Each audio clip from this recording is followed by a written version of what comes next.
미중 부분은 이게 지금 어디 쪽에 와 있는 겁니까? 막 싸움 뭐 급하게 하다가 G20에서 뭐 휴전한 것 같지도 않고 뭐 어떻게 된 겁니까? 네. 일단 휴전이라고 봐야겠죠. 네, 예? 네. 뭐 미국 언론들도 보니까 시스파이어 이런 이야기. 시스파이어. 예. 하여튼 사격은 중지가 됐다. 근데 이번에 하나 좀 특이한 게요. 트럼프 대통령이 늘 하는 거 보면은 이 데드라인을 딱 정해놓고 언제까지 안 하면 다시 뭘 해. 뭐 이런 조건을 많이 했는데 이번에는 보면은 협상을 언제까지 한다든가 언제까지 안 되면 유예했는 관세를 다시 돌린다. 다시 부과하겠다든지 그런 그 타임라인이 안 나와 있어요. 네, 네.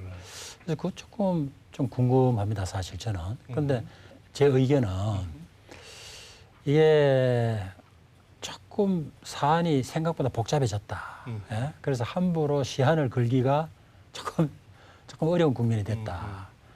그래서 이번에 일단 협상을 시작하자고 해놓고 그 라이트하이저 무역 대표하고 저쪽 부총리하고 첫 협상에서 중국이 어느 정도 어떤 유연성을 갖고 나오는지를 보고 아마 타임라인을 정하든지 뭐 시한을 정하든지 그런 판단을 굉장히 좀 다소 모호하게 네. 굉장히 기간이 연장이 됐는데 이렇게 가면 시간은 누구의 편인가요? 누가 점점 유리해지나요? 누가 점점 불리해지나요? 이 무슨 합의가 나와도 그게 once and for all, 예? 단 한 방에 모든 걸 끝내는 합의는 나오기 어렵다. 관세 무역의 그 분야를 넘어버렸어요. 화웨이도 그렇고 화웨이는 이게 미래 산업, 미래 기술을 누가 주도할 거냐는 패권 싸움이거든요. 기술 전쟁이라는 예. 거죠. 이게 뭐 경제를 넘어서 안보까지도 가는 문제가 네, 돼버렸으니까. 그러니까 이번에도 G20에서 시진핑이 가기 전에 화웨이부터 풀어달라. 그 이야기부터 먼저 꺼냈거든요. 그렇습니다. 근데 왜 그랬을까 하고 생각을 해보면 시 주석 입장에서 이걸 어떻게든 중국이 양보를 하면서 합의를 만들어낼 수밖에 없는데 지금 사정이. 그렇게 합의를 한들 화웨이가 저렇게 딱 걸려 있으면 합의할 이유가 없어요. 그러네요. 그러니까 이거부터 풀어줘야 이거 합의가 되겠다. 그러니까 이제 트럼프 대통령도 아 그래? 그거 조금 완화하는 거 생각해 볼게 네, 네. 했거든요. 근데 완화를 그럼 금방 해줄 거냐 그건 아닌 것 같아요. 합의되는 건 봐가면서 할 거라고요. 목줄을 쥐고 있으니까요. 예. 네. 하여튼 그런 걸로 봐서 이건 좀 오래 갈 것 같고요. 아하. 미국이라는 나라는 에너지와 식량이 작업이 됩니다. 예. 중국은 그게 작업이 안 됩니다. 그런가요? 그렇죠. 아니 에너지도 뭐 중국도 엄청나게 뭐 원천 많나요? 사가는 나라죠. 사가야 됩니다. 사가야 되고 물론 개발을 뭐 저장량은 많지만은 아직도 파이프라인 이런 게 제대로 안 깔려 있으니까. 그다음에 식량도 인민들 먹여 살리려면 많이 사와야 되고요. 네, 네. 군사력도 누가 뭐라 해도 그죠? 뭐 대양 해군력을 갖고 있는 건 미국밖에 없죠. 네. 예. 그런 걸 달러 보면 패권도 있고 또. 예. 정말 군사력을 사용하는 그 직전까지 봉쇄까지 들어가면 시작하면 아마 중국에게 성산이 있다고 생각을 하는 분은 거의 없지 않을까. 네, 네. 네. 조금 누가 더 잘못을 했냐 보면 중국 쪽이 좀 근본적인 문제가 있지 않았느냐 이렇게 저는 그런 생각입니다. 보시는 것 같은데 왜 중국이 어디에서 뭐가 잘못을 한 겁니까, 여러분? 네. 중국이 뭐 하여튼 49년에 공산화 되고요. 대약진 운동 실패하고 문화대혁명 하면서 완전히 피폐했었죠. 그죠? 피폐하고 이제 그런 모습도 우리가 기억을 하는데 근데 지금의 중국이 된 데는 몇 가지 획기적인 그 오케이전이 있었던 것 같아요. 계기.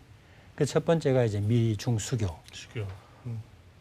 그게 이제 개혁 개방하고 맞물려 들어가면서 그렇죠. 막 외국 투자들이 엄청나게 들어간 네, 거죠. 네. 그러니까 연안 지역이 이제 막 소위 이제 세계의 공장이 되긴 되는데 이게 공장이 됐으면 물건이 너무 팔려야죠. 네, 그 팔리는 판로를 확보를 한 게 WTO 가입이거든요. 그렇군요. 예. 근데 그게 공짜로 가입을 한 게 아니고 중국이 몇 가지 약속을 했어요. 근데 그 약속을 잘 안 지켰거든요.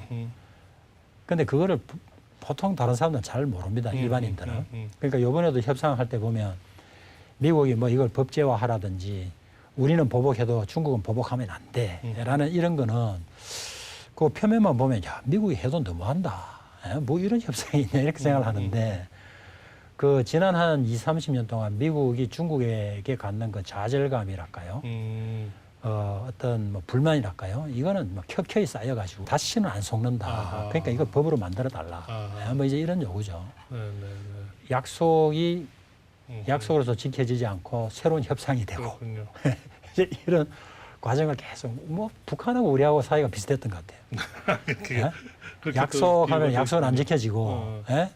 그 약속 지키려면 또 새로운 협상이 되고 그런 자질감이 쌓인 나머지 지난번에 왜 트럼프 대통령이 멕시코를 못하게 할 때 저까지 해야 되나 했는데 결국 금방 끝냈잖아요. 네, 대충 타협하고 말았거든요. 예, 예.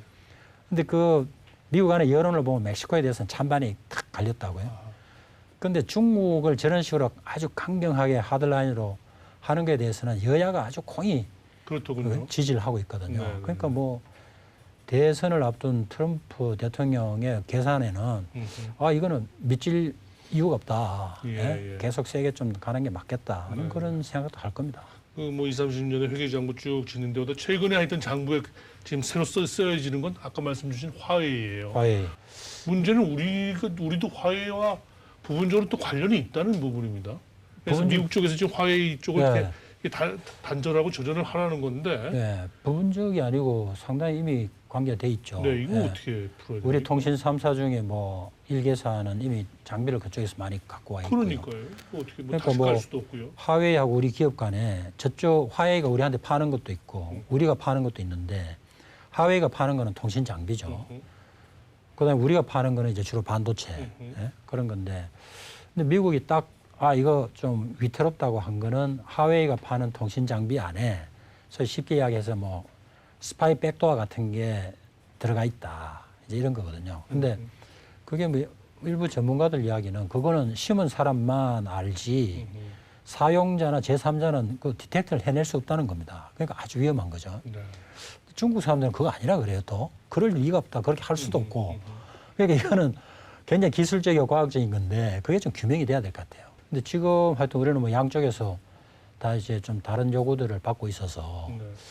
뭐 이럴까 저럴까 지금 좀 그런다는 거 아닙니까? 네. 근데 우리 대통령께서는 뭐 지난번 시주석 만나서 선택받는 상황이 안 오면 좋겠다. 이제 뭐 이런 말씀을 하셨다는데 이미 선택에 대한 요구를 받고 있어서 그 이슈에 대한 그 기술적으로 규명이 필요한 부분은 규명을 해야 되고요.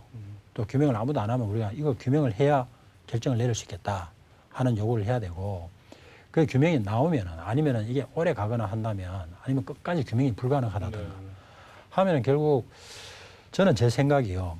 뭐 지금 21세기에 바로 옆에 있는 나라 그게 일본이든 중국이든 그걸 배격하고 적대시할 이유는 없죠.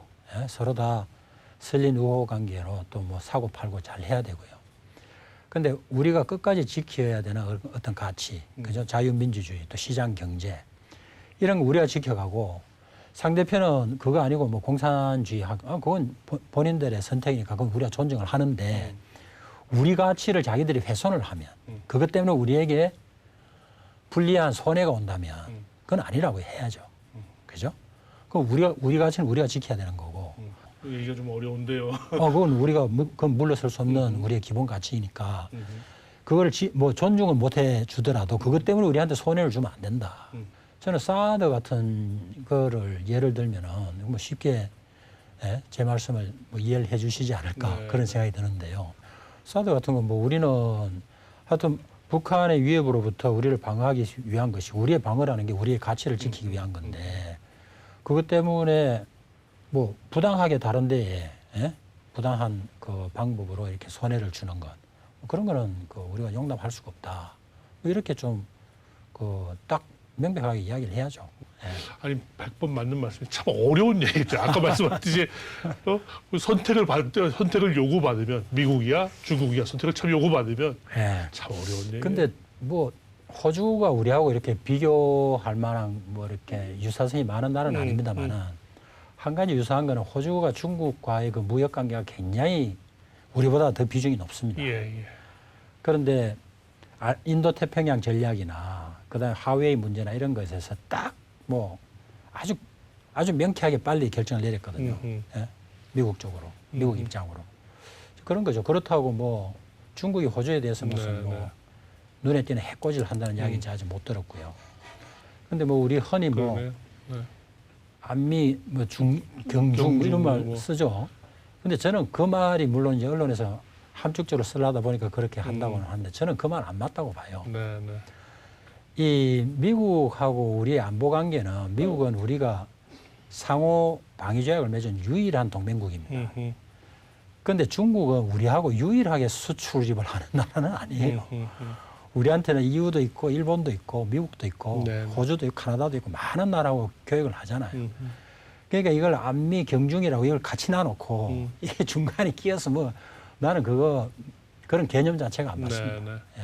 그런 어떤 이 선택을 요구받는 상황 그 네. 이전에 아까 말씀하신 미국과 중국의 선택의 기로에 서면은 네. 우리의 헌법적 가치나 국가의 네. 정체성은 어느 한쪽을 택할 수 있는 게 이미 정해져 있다 이렇게 말씀. 예, 뭐 저는 그렇게 생각을 합니다. 그렇게 볼 수 있겠군요.